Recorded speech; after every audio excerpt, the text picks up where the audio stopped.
barashyira umwana w'uruhinja mu gitenge umuntu akurira moto kiriya gitenge gifungutse umwana akitura hasi imodoka iri inyuma ya mukandagira byabaye standard nta nubwo ashobora guhagarika umupolisi ntashobora guhagarika umumotari uhetse umubyeyi nawe uhetse umwana. Icyo ni ikibazo. Moto turazikeneye, abagenzi barazikeneye cyane kandi zitanga akazi. Twese turumva ko gifite moto ifite umwanya ukomeye. Ambassador Rugira yabayije cyane ingamba kuri moto kureba ko zitakomeza kuzamuka comparinze n'amabisi na public transport. Ibyo vuga nibyo, ariko hari solution, hari umuti, hari ingamba. Barashyira umwana w'uruhinja mu gitenge umuntu akurira moto kiriya gitenge gifungutse umwana akitura hasi imodoka iri inyuma ya mukandagira. Nkora mbibona hano muri rompo hano muri Sonatube mu gitondo, buri gitondo mbona umudamu uri kuri moto ahetse umwana, kandi aho muri iyo rompo harimo n'abapolisi. Tuzabiganira na polisi rwose byabaye standard. Nta nubwo ashobora guhagarika umupolisi ntashobora guhagarika umumotari uhetse umubyeyi nawe uhetse umwana. Icyo ni ikibazo. Moto turazikeneye, abagenzi barazikeneye cyane kandi zitanga akazi. Twese turumva ko gifite moto ifite umwanya ukomeye, ariko se hari limite iteganijwe kuvuga ngo ntabwo zikwiye kurenga umubare uyu n'uyu? Niba hari iyo limite, critère ni izihe? Kuki umuntu avuga ngo ntabwo zikwiye kurenga 5,000 cyangwa zikwiye kugera ku 10,000 gusa? Mbese ni urugero ntanga. The Vice Chair Ambassador Rugira yabayije cyane ingamba kuri moto kureba ko zitakomeza kuzamuka comparinze n'amabisi na public transport. Ibyo vuga nibyo, ariko hari solution, hari umuti, hari ingamba. Kunoza public transport ya bisi nibyo Ivore yavugaga. Bisi zigendera ku gihe, niba ugeze ku muhanda ukajya ku kazi. Ntabwo ari moto zonyine, imodoka zagiye zizamuka, utumodoka dutoya. Uzarebe mu gihe turi muri traffic jam, uzasanga ku murongo w'imodoka 50, imodoka 50 zigenda harimo umuntu umwe buri modoka, umuntu umwe.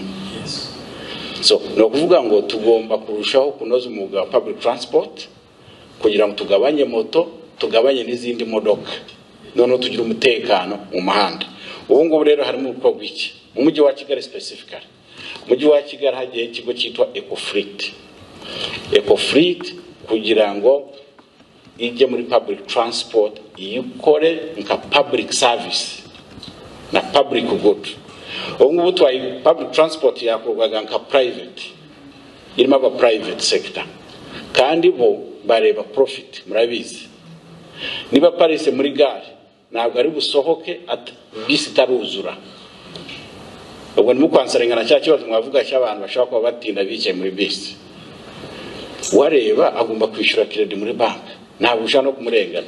Waricara niba yabuza abantu araparika, niba ageze ku cyapa akabona abantu 3 arabafata. So ubu ngubu rero Ecofleet mu nshingano zayo no gukora public transport as a public good, as a public service, ifatanyije na private sector. Ubu ngubu mu kwezi gutahiza aronkinga akazi muri Kigali, zatangira gukora mu bintu muri icyitwa service level agreement, nuko bazajya bisi zajya zigendera ku gihe. In parallel na bya bibazo tuvuga bya infrastructure hona Evode yavugaga, RTDA n'umujyi wa Kigali babikemura. Ecofleet igiye gutangira, infrastructure development is also going to start. Mu gihe byose birangiye tuzatufite a good public transport. Nutugira public transport ikora neza, amamoto automatically aragabanuka. Nta muntu preferring kugera kuri moto, ayijyaho kubera yabuze alternative yihutse. Ubundi ibibazo navuga by'ingenzi twari dufite mu bijyanye no gutwara abagenzi mu buryo bwa rusange hakoreshejwe bisi harimo ko bisi zatindaga guhaguruka hanyuma igihe hari igihe cyo gutwara abagenzi benshi ugasanga zirapakiye abantu benshi cyane noneho ariko zamara gusohoka no mu mihanda aho zinyura sizinihute nibura ngo zigereyo kare igihe cy'abagenzi benshi cyashira ugasanga ziratinda muri gare zikahaguma umwanya munini cyane ibyo ngibyo byose rero nibyo ibyemezo by'inama y'abaminisitiri byakemuye bemeje uburyo bushya bwo gutwara abagenzi mu buryo bwa rusange ubu buryo rero bushyashya buje gukemura ikintu gikomeye cyane kuko icyerekezo cy'igihugu cyacu nuko mu mwaka umwe uri imbere abantu benshi bazaba bakoresha bisi ku buryo ubundi buryo bwo gutwara abagenzi yaba gukoresha imodoka z'abantu ku giti cyabo cyangwa se gukoresha za moto n'ibindi ibyo ngibyo bizasa naho bigabanyuka cyane cyangwa se bimwe bikaba byanacika burundu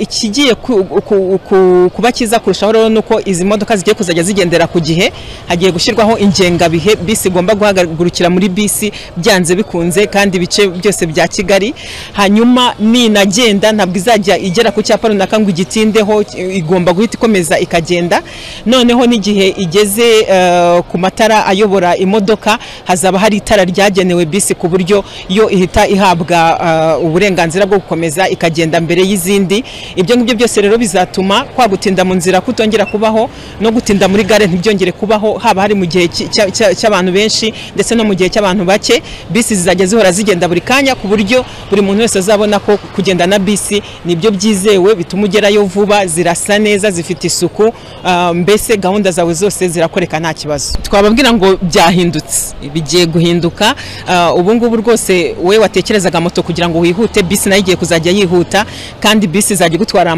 makeya kurusha yandi moto yagutwariraga ariko ikindi burya ibifite n'umutekano urenzeho iyo turebye n'umutekano wo mu muhanda iyo uri kugenda muri bisi aba hari umutekano urenzeho kwihuta rero bigiye kuba intego kandi no kugendera igihe bigiye kuba intego ingengabihe izashyirwaho niyo tuzajya dukurikiza ntabwo bisi izigera ivuga ngo irabanza yuzuza abantu nta nubwo izigera irenza icyo gihe hashyizweho ikigo kizajya kibicunga kikareba ko biri gukorwa nk'uko byagenwe ibyo ngibyo byose rero izo mbogamizi zose zari zirimo zigiye gukemuka nabwira abantu ngo rwose bisi mutangire muzigane ubundi mutunyomoze ubundi cyambere turimo gushishikariza abantu batwara imodoka zabo ku giti cyabo no gukoresha indi mihanda yagiye yubakwa kuko irahari aho kugira ngo ukoreshe ya mihanda y'ingenzi bisi isanzwe inyuramo n'abandi bantu bose tugakora jam ni byiza ko ujya guca mu yindi mihanda twatangiye no gukora ubukangurambaga bwo kugenda tuyerekana dufatanyije na polisi y'u Rwanda kugira ngo abantu bibuke ko iyo mihanda ihari noneho tugabanye wa muvundo w'imodoka nyinshi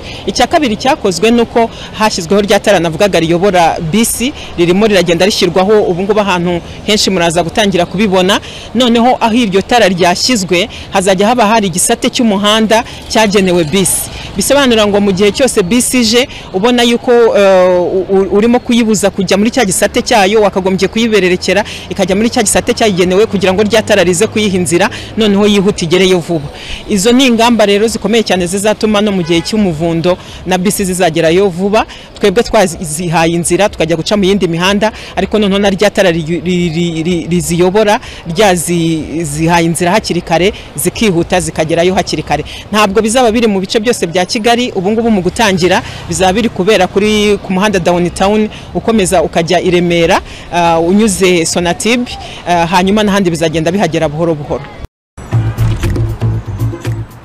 waruzi uburyo amatara yihariye ayobora bisi azajya akora muri aya mashusho bisi zigeze ku matara ayobora imodoka zihise zinjira mu gisate cyazigenewe zonyine giteganye na rya tara riziyobora izindi modoka zirabererekera iki gisate cya bisi ntabwo zigikoresha bisi zigeze muri iki gisate itara riziyobora rizemereye kugenda mbere y'izindi modoka ibi biratuma zihuta kuko izindi modoka zazihaye umwitangirizwa bisi ziragerayo vuba zigaruke vuba maze abagenzi bagenda muri bisi bakomeze kuzibona vuba zibatware zihuse neza zikeye kandi zitekanye nawe tangira gutega bisi uyu munsi maze turindane jam ubu ngubu Ecofleet niyo ifata ibintu byose noneho igakorana amasezerano yo gutanga serivisi n'abikorera urugero nuko ubu Ecofleet iragura zimwe mu modoka izindi zikodeshe. Ecofleet irareba ibijyanye no kuzikora neza ibyo twita maintenance n'ibindi byose bikenewe. Hanyuma uwikorera uza ufite kugenda arahabwa amasezerano aho azishyurwa bigendanye no kugera ku ntego. Nuvuga ko ibyo kuvuga ngo ndahomba ndunguka bitakimureba. Ikimureba kugira ngo akore amafaranga nuko agera ku ntego. Intego ni ihe rero?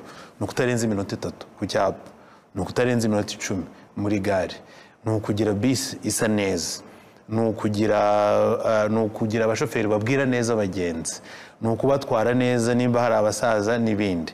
Kuko impamvu ari ku ntego icyo bivuze nuko iyo byubahirije nibwo wishyurwa ayo mafaranga ugomba kubahiriza. Iyo utabyubahirije uhabwa ibihano nuvuga ko amafaranga yakatwa. Icyo bivuze nuko wikorera ntagazongera gutekereza ku mafaranga yavanye mu madeni agira imodoka n'ibindi, aho azakura amafaranga mu gihe ari gutwara abantu nuko abatwara neza. N'uburyo rero leta ifata ibintu byose ikareba ngo icy'ingenzi nuko serivisi ku muturage iba nziza. Aho niho hari itandukaniro mu bijyanye cyane cyane n'amasezerano Ecofleet cyangwa leta izagirana nabo bikorera bazaba bari muri izo serivisi. Ibiciro by'ingendo ku mugenzi bihagaze bite? Nta mpinduka ziza kubaho muri iyi serivisi nshya? Ku mujyi wa Kigali ibiciro biraguma uko byari bimeze, hanyuma serivisi ibanze itungane igende neza.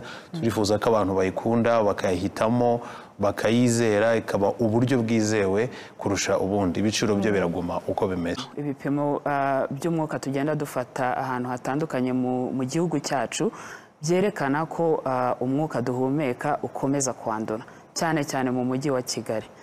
Ubu rero nihageraho kandi ubushakashatsi bwakozwe bwerekanye ahubwo ko ibyo binyabiziga byohereza umwuka mu kirere bifite uruhare runini mu kwangiza wa mwuka wacu. Kandi nk'uko tumaze iminsi tubivuga mu mbuga nkoranyambaga n'ahandi hantu hatandukanye, guhumeka umwuka mibi bitugiraho ingaruka twebwe, ariko ukagira ingaruka zihariye ku bantu bakuze, ku bana n'abandi bafite indwara z'ubuhumekero. Kugabanya rero ibyo binyabiziga byangiza umwuka bizagira ingaruka nziza mu kurengera ibidukikije, cyane cyane mu kuduha uwo mwuka mwiza duhumeka. Ariko nk'uko byagarutsweho biragaragara, nitugabanya ibyo binyabiziga ku muhanda noneho n'ibisigaye bikagenda bikoresha umuriro bitohereza uwo mwuka uhumanya mu kirere, bizadufasha cyane mu kongera umwuka mwiza duhumeka, ari byo biri mu bidukikije twari turi kuganira.